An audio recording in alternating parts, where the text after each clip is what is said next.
January 30th, 1945. World War II is currently raging. A large cruise ship converted into a hospital ship, the Wilhelm Gustloff, has just set sail. On board the Gustloff is somewhere around 10,000 people. People and citizens from all walks of life and ethnic origins, from military personnel to civilians. However, by the end of the night, over 9,000 of these people would be dead. The bottom of the Baltic Sea, their icy graveyard. This is the story of the sinking of the Wilhelm Gustloff, the deadliest naval incident ever recorded. Hello everyone, my name is Finn. Join me as I will be your guide as once again we step into the void.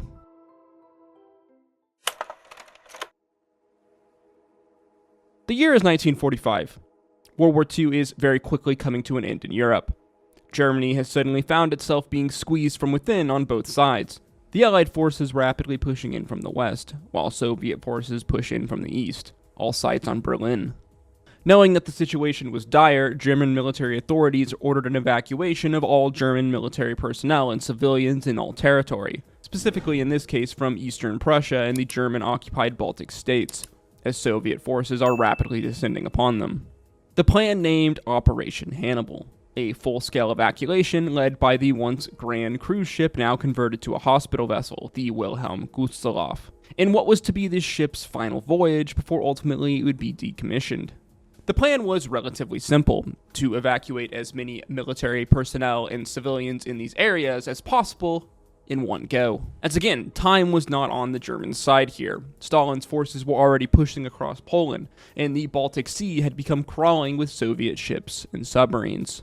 According to the official passenger list, somewhere around 6,000 passengers were on board the cruise ship that day, but the number was likely closer to 10,000 people, as many of the civilians on board had not been listed on the official embarker records. According to the research of German archivist and Gustloff survivor himself, Heinz Schön, the number of passengers was closer to 10,582 people. The numbers being listed as 173 crew members, 918 officers, 373 female naval auxiliary helpers, 162 wounded soldiers, and 8,956 civilians.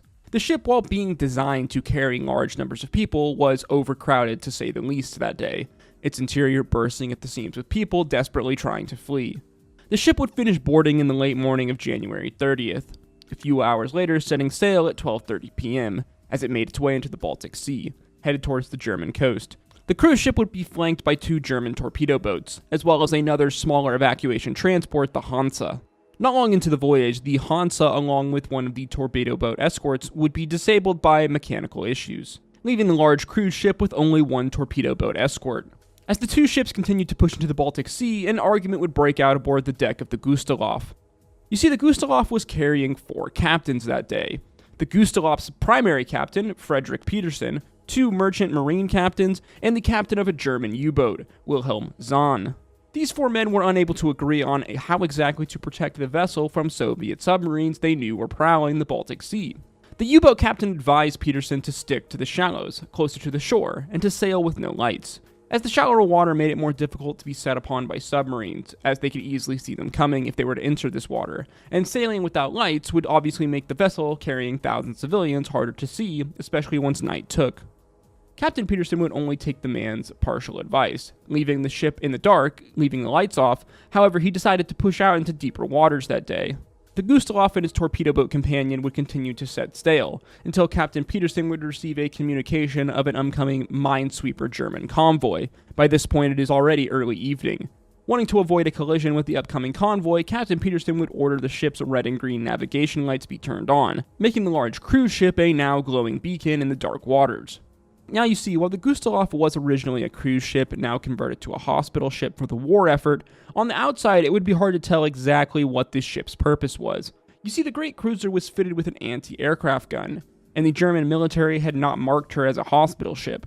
As well, no notification of her operation in a hospital capacity had been given to the Soviets at this time. And as nightfall was rapidly approaching, it is very possible this ship could have been mistaken for a ship of war.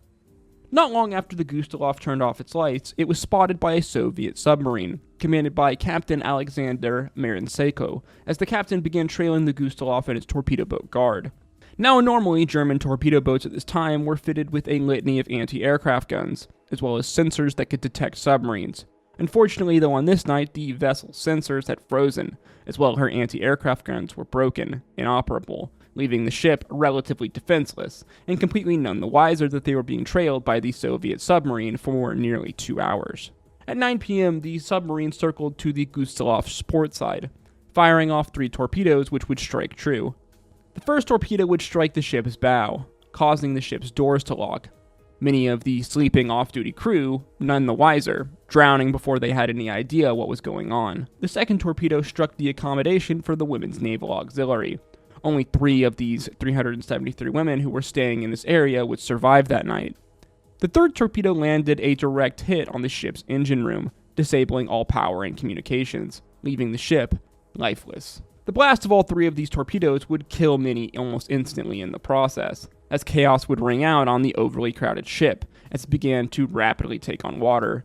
Screams of thousands of men, women, and children rang out as they all attempted to rush to safety. Most were not so lucky, either drowning below the deck of this massive cruiser as water began to fill, or worse, trampled by the onrushing crowd of people. Reportedly, only 9 lifeboats were able to be lowered in the Baltic Sea that night. By the time that they had, 20 minutes had passed since the ship was struck as it began to list dramatically, flinging many people on the top deck overboard into the freezing water of the Baltic below, which would be the graveyard for many that night, as hypothermia began to set in quickly. Within 50 minutes, the Wilhelm Gustloff had sunk, bow first, into the Baltic Sea, the torpedo boat nearby managing to rescue 564 of the ship's occupants, while the nearby minesweeper convoy would arrive, rescuing around 180 people, including 1 baby. Somehow, all 4 captains aboard the Gustloff that night managed to survive the sinking of the ship, though because of the collapse of the German government at the end of the war, no responsibility was ever assigned to this incident. According to the research of Heinz Schahn, 9,343 men, women, and children would lose their lives that night, while other estimates put the number somewhere closer to 9,600. Throughout history, there have been many incidents of ships sinking, whether by accident or through human destruction, in means of war.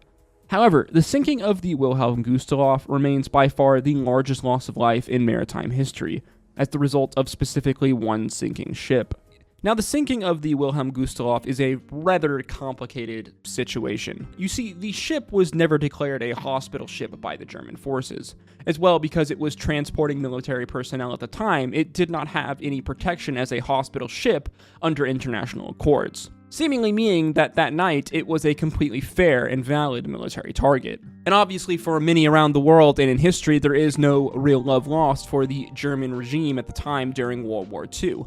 However, I think the fact remains that the majority of people on board that night were civilians, not just German civilians, but civilians from all different ethnic backgrounds, most of the deaths being said civilians. However, again, this situation is contentious throughout history, as many people over the last 70-80 years have attempted to hold up the sinking of the Wilhelm Gustloff and use it as propaganda. Regardless of the situation and whose fault ultimately it lies with, I think it is fair to say that the loss of so many civilians that night was a tragic one. And had things been handled differently, a different outcome might have happened that night. Had the ship's captain listened to the U-boat captain, they might have survived. Had the ship not been carrying German military personnel, it might have been afforded the protective status of a hospital ship, and therefore it would have not been a valid military target that night. At the end of the day, I think what is safe to say is that the sinking of the Wilhelm Gustloff is another example of a horrible thing happening as a result of a horrible war. A war that in its wake left somewhere between 70 and 80 million people dead and forever changed the world as we know it. Regardless of what you think about the sinking of the Wilhelm Gustloff, as it stands, it will forever be remembered as the deadliest naval incident in history. Another event locked away within the void.